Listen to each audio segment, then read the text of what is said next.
सुप्रभात बच्चों। आज आप पढ़ेंगे कक्षा 6 का पाठ 2 जिसका शीर्षक है बचपन।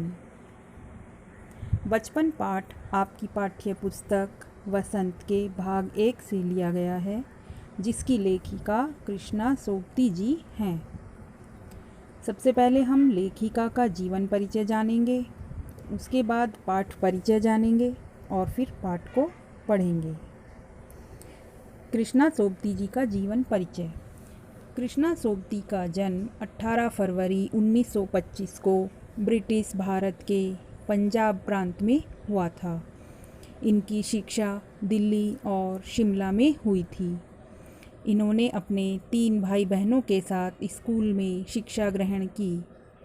इनके परिवार ने ब्रिटिश सरकार के लिए काम किया। कृष्णा सोबती एक भारतीय हिंदी भाषा की लेखिका व निबंधकार थी। 1980 में उनके उपन्यास जिंदगी नामा के लिए उन्हें साहित्य अकादमी पुरस्कार मिला। 2017 में उन्हें भारतीय साहित्य में उनके योगदान के लिए ज्ञानपीठ पुरस्कार मिला।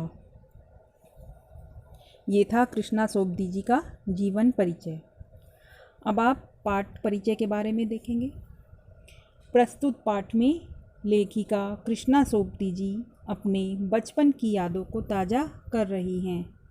वे इस पाठ में हमें अपने बचपन में ले जाती हैं और वो सब दिखाती हैं जो उन्होंने अपने बचपन में देखा था।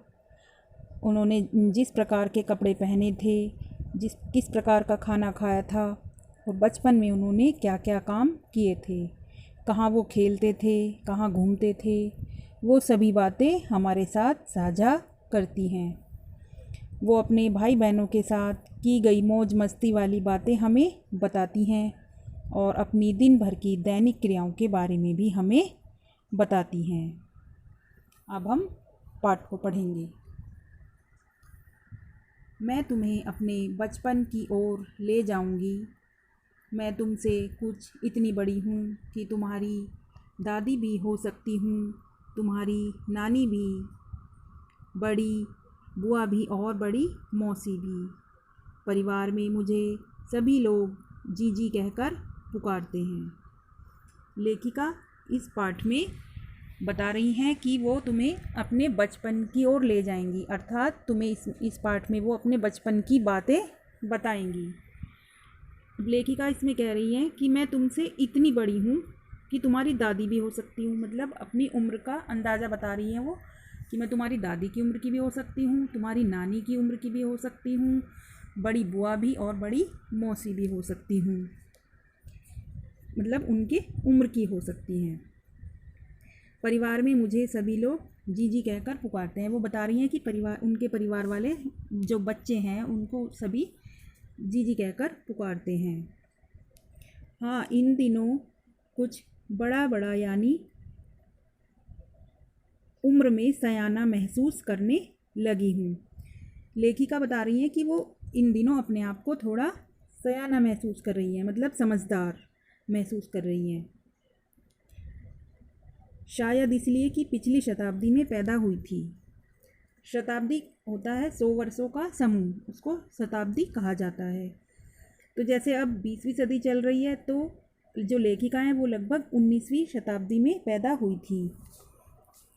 तो इसीलिए वो बता रही हैं कि वो अपने आप को थोड़ा समझदार महसूस करने लगी है क्योंकि वो पिछली शताब्दी में पैदा हुई थी। आगे कह रही हैं, मेरे पहनने ओढ़ने में काफ़ी बदलाव आए हैं। पहले मैं रंग बिरंगे कपड़े पहनती रही हूँ, नीला, जामुनी, ग्रे, काला, चॉकलेटी। लेखिका इसमें बता रही है कि पहले वो रंग बिरंगे कपड़े पहना करती थी, यानी कि बचपन में, जैसे कि नीला, जामुनी अर्थात पर्पल जैसे कहते हैं जिसको, ग्रे सलेटी, काला, और चॉकलेटी अर्थात भूरा रंग, मतलब वो इन रंगों के कपड़े पहना करती थी। अब मन कुछ ऐसा करता है कि सफ़ेद पहनो। लेकिन जो लेखिका है वो कह रही है कि अब वो उम्र के उस पड़ाव पर है कि उनका सफ़ेद पहनने का मन करता है, गहरे नहीं हल्के रंग। उनका गहरे रंग पहनने को अब मन नहीं करता और वो अब हल्के रंग पहनती हैं। मैंने पिछले दशकों में तरह तरह की पोशाकें पहनी हैं। पहले फ़्रॉक, फिर निक्कर वॉकर, स्कर्ट, लहंगे, गरारे और अब चूड़ीदार और घेरदार कुर्ते।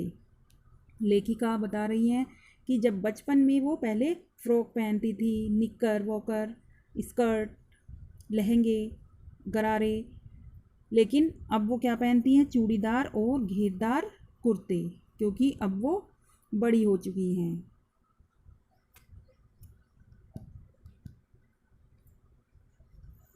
बचपन के कुछ फ़्रॉक तो मुझे अब तक याद हैं। लेखिका कह रही है कि बचपन के कुछ फ़्रॉक उन्हें आज भी याद हैं। हल्की नीली और पीली धारी वाला फ़्रॉक। उनके पास एक फ़्रॉक था जिस पर हल्की नीली और पीली धारी थी, उन्हें वो आज भी याद है।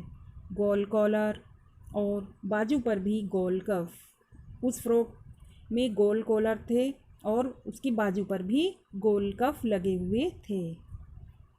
एक हल्के गुलाबी रंग का बारीक चुन्नटों वाला घेरदार फ़्रॉक, नीचे गुलाबी रंग की फ्रिल। वो एक फ़्रॉक उनके पास ऐसा था जो हल्के गुलाबी रंग का था और चुन्नटों वाला घेरदार फ़्रॉक था, वो फ़्रॉक था उसका, और नीचे गुलाबी रंग की फ्रिल थी। फ्रिल यानी कि झालर, उसमें एक गुलाबी रंग की झालर लगी हुई थी। बच्चों, इनमें जिन शब्दों के नीचे अंडरलाइन है, आपको उनको कठिन शब्दों के रूप में लिखना है अपनी कॉपी में। उन दिनों फ़्रॉक के ऊपर की जेब में रुमाल और बालों में इतराते रंग बिरंगे रिबन का चलन था।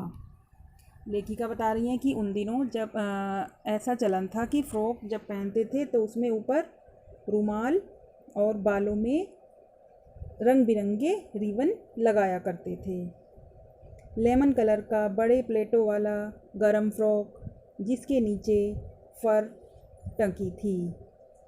लेखिका बता रही हैं कि उनके पास एक लेमन कलर का अर्थात नींबू वाले रंग का एक फ़्रॉक था, उसमें बड़ी बड़ी प्लेटें थी और उसके नीचे फर टकी हुई थी, यानी कि फ़र को टाँक कर सिलाई की हुई थी।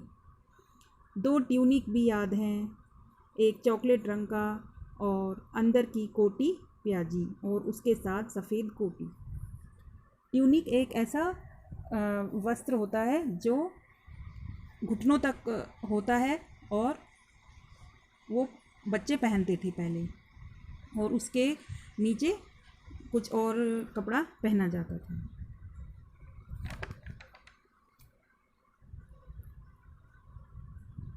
मुझे अपने मोजे और स्टॉकिंग भी याद हैं। लेखिका कह रही है कि मुझे उन्हें आज तक अपने मोजे और स्टॉकिंग भी याद हैं। स्टॉकिंग कहते हैं जो मोजों से जो लंबे होते हैं, बड़े मतलब वो घुटनों से भी ऊपर तक आ जाते हैं, वो उनको स्टॉकिंग कहा जाता है। बचपन में हमें अपने मोजे खुद धोने पड़ते थे, वह नौकर या नौकरानी को नहीं दिए जा सकते थे, इसकी सख्त मनाही थी। मतलब उन्हें अपने मोजे और स्टॉकिंग खुद धोने पड़ते थे, वो इनको नौकरों को धोने के लिए नहीं दे सकते थे।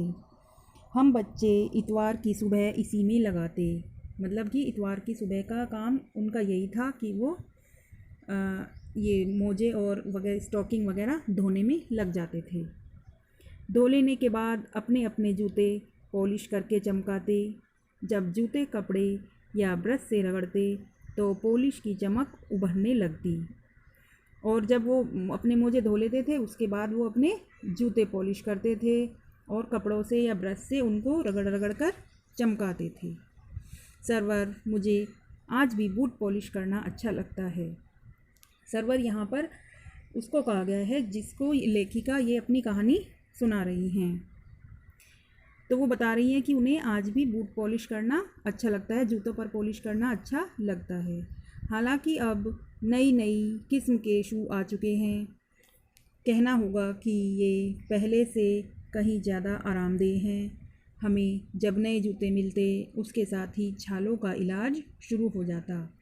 लेखिका इसमें कहना चाह रही हैं कि जब वो बचपन में उन्हें नए जूते मिलते थे तो वो आरामदेह नहीं होते थे, उनके पैर में उनको पहनकर छाले पड़ जाते थे और वो छालों का इलाज शुरू कर देते थे। लेकिन वो आज के बारे में बता रही हैं कि आज तो बहुत आरामदेह जीवन है। आजकल जो जूते आते हैं वो काटते नहीं हैं, लेकिन पहले ऐसा नहीं था।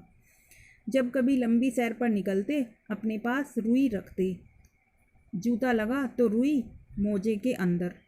हमारे तुम्हारे बचपन में तो बहुत फ़र्क हो चुका है। लेखिका बता रही है कि जब वो बचपन में जूते पहनते थे और उनके पैर में जख्म हो जाते थे तो वो रुई लेकर अपने साथ में चलते थे और रुई अपने जूतों में लगा लेते थे, जबकि अब ऐसा नहीं है। अब बहुत फ़र्क हो चुका है।